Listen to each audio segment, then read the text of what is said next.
आशीष शर्मा जी, दिल्ली से। राधे राधे राधे महाराज जी।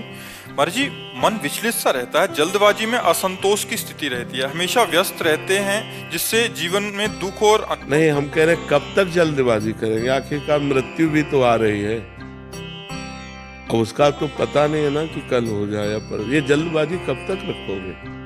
कभी तो विश्राम कीजिए, कभी तो धैर्य कीजिए, कभी तो अपने अंतिम परिणाम की तरफ झांक कर देखिए कि आप जब यहाँ से जाएंगे तो आप क्या लेके जाएंगे।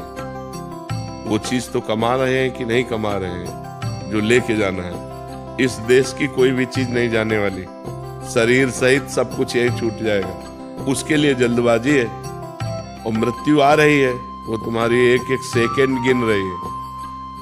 जिस समय आखिरी सेकंड होगा, वो चाहे जवान हो, चाहे बूढ़े हो, चाहे बालक हो, चाहे गर्भ में हो, चाहे गर्भ के बाहर हो, वो मार देगी। अब जब यहाँ से हम जाएंगे तो हमारे पास क्या है? यदि नाम जप किया है तो हमारे पास है, या पाप कर्म किया है, पुण्य कर्म किया है, वो हमारे पास है। तो ज्यादा क्या हमने किया है, ये मरने के पहले गणित लगा लो। अगर पाप किए हैं तो उस गठरी में आग लगाओ, नाम जप करके, तीर्थयाटन करके, दूसरों को सुख पहुंचा करके। जल्दबाजी ज्यादा ठीक नहीं है। कब तक करते रहोगे? पूरा जीवन हो गया, कभी विश्राम भी तो सोचिए, कब विश्राम मिलेगा? ये हो जाए, फिर ये हो जाए, फिर ये हो जाए, फिर ये हो, एक क्रम बना ही रहेगा।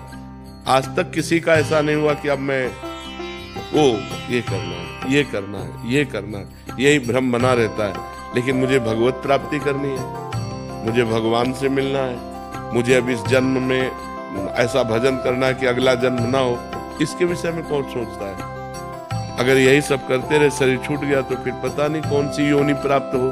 सुअर, कुत्ता, गधा, ऊंट, कितनी योनियां हैं। फिर हम जल्दबाजी में कुछ नहीं कर पाएंगे। तो हमें विवेक चाहिए, हम नाम जप करें, भगवान का चिंतन करते हुए कार्य करें, और बहुत धैर्यपूर्वक कार्य करें। जल्दबाजी में कभी भी हमारा शरीर छूट सकता है, हमारे हाथ क्या लगेगा। इसलिए सावधान रहिए। पवित्र भोजन, पवित्र विचार, पवित्र आचरण और नाम जप, तो आपका जीवन अच्छा रहेगा, फिर मन शांत रहेगा, फिर प्रसन्न रहेगा। कितनी जल्दबाजी, क्या क्या, एक कार्य हो तो एक कार्य, एक पूरा करोगे 5 खड़े हो जाएंगे काम, 5 पूरा करोगे 50 व्यवस्थाएं लग जाएंगी। ये माया है, ये कभी चैन से किसी को नहीं रहने देती। वही चैन से रह पाया जो भगवान का आश्रय ले लिया और भगवान का भजन किया। नहीं, सब परेशान है, सब परेशान है, सबकी खोपड़ी परेशान है। जो भजन नहीं करते सब परेशान है। आप देख लीजिए, कोई एक व्यक्ति बताए मैं संतुष्ट हूं अपने जीवन से, मैं संतोष को प्राप्त हो रहा हूं, वो वही कह सकता है जो भगवान से जुड़ा हुआ है, अन्यथा। इसलिए नाम जप कीजिए, पवित्र आहार, पवित्र विचार, पवित्र आचरण कीजिए। जल्दबाजी कहाँ तक करेंगे, कितना करेंगे?